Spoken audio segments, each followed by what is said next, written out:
چلیے آج کچھ اچھا سنتے ہیں۔ کہتے ہیں کہ جب جب جو ہوتا ہے تب وہ ہو جاتا ہے۔ کہانی ہے ایک سیٹھ جی کی جو مالدار اور شہر کا سب سے امیر بزنس مین تھا۔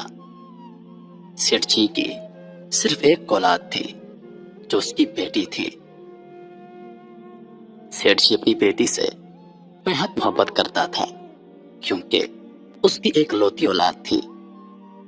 بیٹی جوان تھی اور سیٹھ جی اور اس کی بیوی کو اس کی شادی کی فکر تھی۔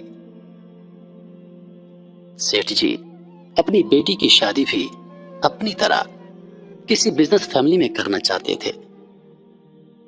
آخرکار سیٹھ جی کے اپنے پرانے کسی دوست سے ایک دن ملاقات ہوئی اور اتفاق سے وہ بھی ان دنوں میں بہت اچھا بزنس کر رہے تھے۔ ان کا ایک بیٹا تھا اور اس کی بھی شادی نہیں ہوئی تھی۔ سیٹھ جی اور ان کے دوست بات چیت میں مصروف تھے، تبھی سیٹھ جی کے دوست کا بیٹا آ گیا جو کافی پڑھا لکھا اور اچھے اخلاق کا مالک تھا۔ سیٹھ جی کو اپنے دوست کا بیٹا بہت پسند آیا۔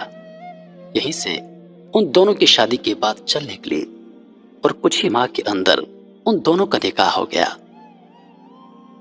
سیٹھ جی اور ان کی بیوی کافی خوش تھے، مگر اللہ کو کچھ اور ہی منظور تھا۔ کچھ ہی مہینے گزرے تھے کہ سیٹھ جی کے داماد کا سارا کاروبار ٹھپ ہو گیا۔ کافی نقصان کے بعد بالآخر وہ سڑک پر آ گئے۔ نوبت یہاں تک پہنچی کہ گھر میں فاقے ہونے لگے۔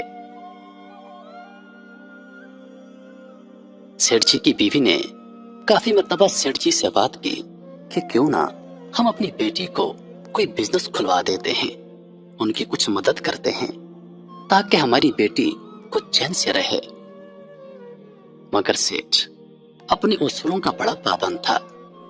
اس نے اپنی بیوی سے کہا کہ جو نصیب میں ہوتا ہے وہ ہو کر رہتا ہے، نصیب میں جو ہے اسے کوئی نہیں ٹال سکتا، اور جب میری بیٹی کے نصیب میں اللہ کچھ لکھ دے گا تو ساری کائنات خود ہی اس کی مدد کرے گی، تم کو صبر رکھنا ہوگا۔ سیٹھ جی کی بیوی نے شور کی بات تو سن لی، مگر پھر بھی ایک ماں تھی، کہاں اس کو قرار آ سکتا تھا۔ آخر سیٹھ جی کی بیوی کو ایک ترکیب سوچی۔ اس نے اپنی بیٹی اور داماد کو ایک دن کھانے کے لیے اپنے گھر بلا لیا۔ اس دن سیٹھ جی گھر پر نہیں تھے۔ جب کھانا کھا چکے تو ماں نے اپنی بیٹی سے کہا کہ بیٹی، میں تمہارے لیے کچھ موتی چور کے لڈو بنا دیتی ہوں، گھر جا کر تم دونوں کھا لینا۔ تبھی سیٹھ جی کی بیوی نے 5 کلو مزیدار موتی چور کے لڈو تیار کر لیے اور ان سب کے بیچ میں سونے کی اشرفیاں چھپا کر رکھ دی۔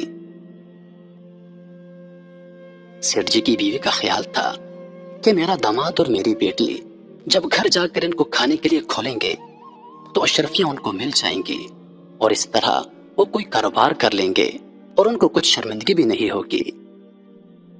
یہاں بھی اللہ کو کچھ اور ہی منظور تھا۔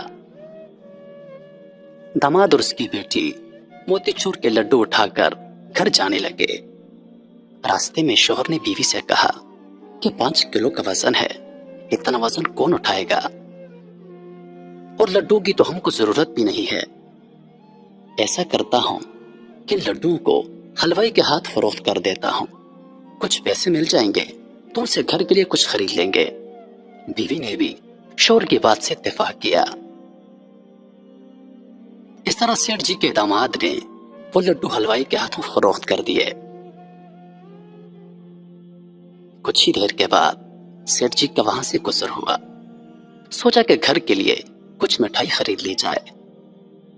وہ اسی حلوائی کی دکان پر گئے اور مٹھائی خریدی۔ اتفاق سے حلوائی نے وہی لڈوؤں کا تھیلا سیٹھ جی کو دے دیا۔